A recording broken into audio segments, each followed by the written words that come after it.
from Fargo and serving you on TV, online, and on the go. This is Valley News Live at 6. If Gandhi's words are the words that put me in jail, that's where I belong.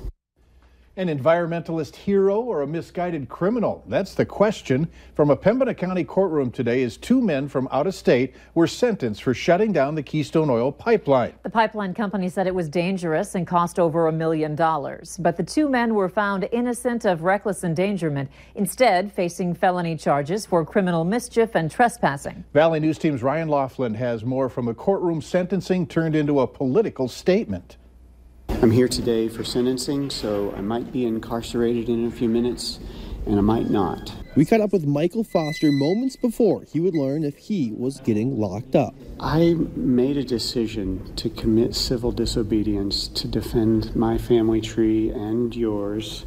Foster admits to trespassing, cutting chains, and turning a valve to stop oil flowing through the Keystone pipeline. His partner, Sam Jessup, was trying to live stream the shutdown. Who gets to decide when the cause is righteous enough that enables people to violate the law?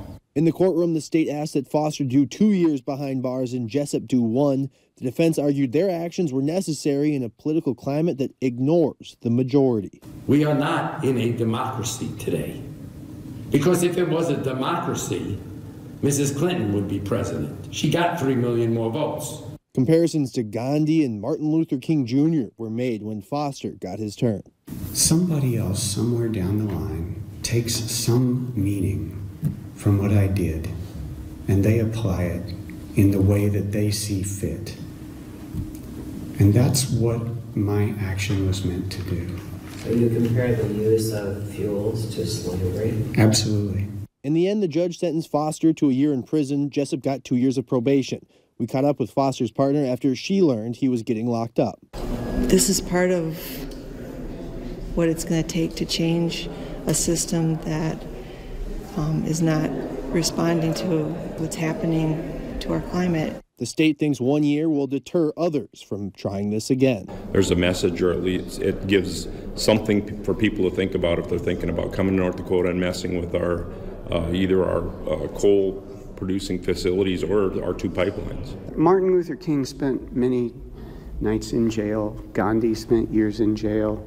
I'm not a spiritual leader.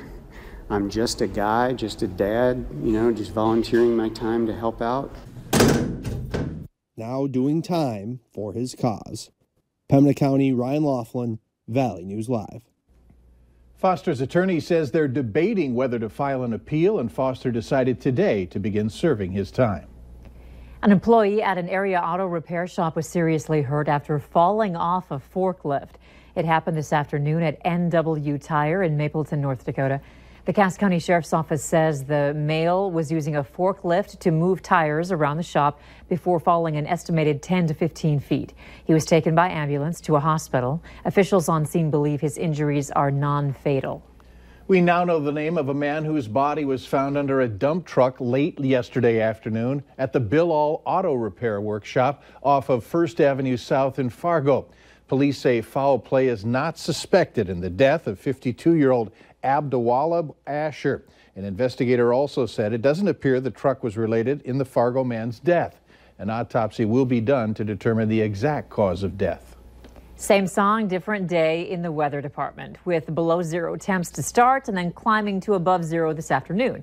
And for some, there will likely be some snow tonight. It's happening right now in Fargo. Hutch is here with the details. Well, we have some Tuesday evening flakes working their way through. It's not going to be a big deal, but there could be some slippery roads and brief reduced visibilities out there. Here's a look at the radar. It shows the heaviest band just south of Mayville in the Hope area, pushing into northern and western parts of Cass County. We have light snow here in the FM area.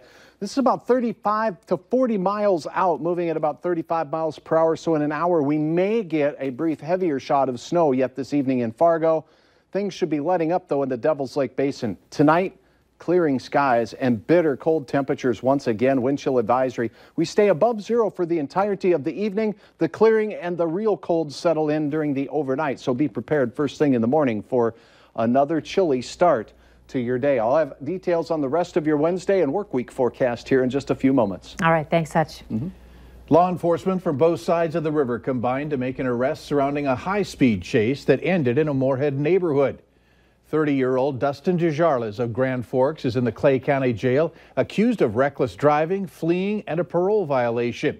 The chase started in North Fargo just before 10 and moved into North Moorhead, where police used stop sticks to try and slow Desjarlais down. Officers lost track of the vehicle before several people in a neighborhood near Moorhead High School reported seeing people running from a car. Footprints in the snow led police to Desjarlais and a female passenger. The woman was cited for possession of drug paraphernalia. When it comes to pursuits, law enforcement agencies across the state and the nation have different policies.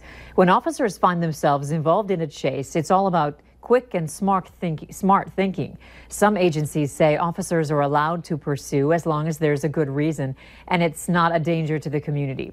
Officials say they train all their officers and deputies on pursuit procedures and policies when they receive field training. They say pursuits are legal, but before revving their engines, they have to make sure the benefit is worth the risk. You may think it's funny, you may think it's a joke to flee from the police, but you're endangering people's lives out there by engaging in that behavior, and that's not a joke. In North Dakota, a number of departments have seen an increasing trend of people fleeing from officers. After spending more than 4 decades upholding the law, Clay County Sheriff Bill Bergquist says his career will be ending. KFGO is reporting that Bergquist notified his staff that he won't seek re-election. Bergquist was first elected to Clay County Sheriff back in 2002 and described his years as sheriff as an honor and a privilege. Bergquist says he wants to spend more time with family and friends. A moving and emotional day for some of our friends and neighbors. 4 people who all had sudden heart attacks are still with us today, thanks to the efforts of friends, family, and in one case, store employees using CPR. 15 local heroes were honored today for reacting quickly and doing what they needed to do to save a life. Across the nation, 40% of cardiac arrest victims receive CPR from a bystander. So this weekend, FM Ambulance is giving demonstrations and training about hands-on CPR. It only takes 4 minutes to learn the life-saving skill. It'll be happening this Saturday from noon to 5 in the Macy's Wing at West Acres. The start of the 2018 Winter Olympics is just days away, and Valley News Live is the place to go for all your Winter Games coverage. Starting Thursday, our very own Christy Larson and Chris Berg will be bringing you the Olympic Zone show as we follow all of the Olympic action. Now, that show will run from February 8th through the 24th at 6:30 on KVLY. Now, this means that Wheel of Fortune is going to move to KX4 at 6:30 p.m. in place of Point of View. Now, the opening ceremony for the 2018 Winter Olympics from Pyeongchang, South Korea, will air Friday at 7 o'clock. So stick with Valley News Live for updates of all your favorite teams and athletes.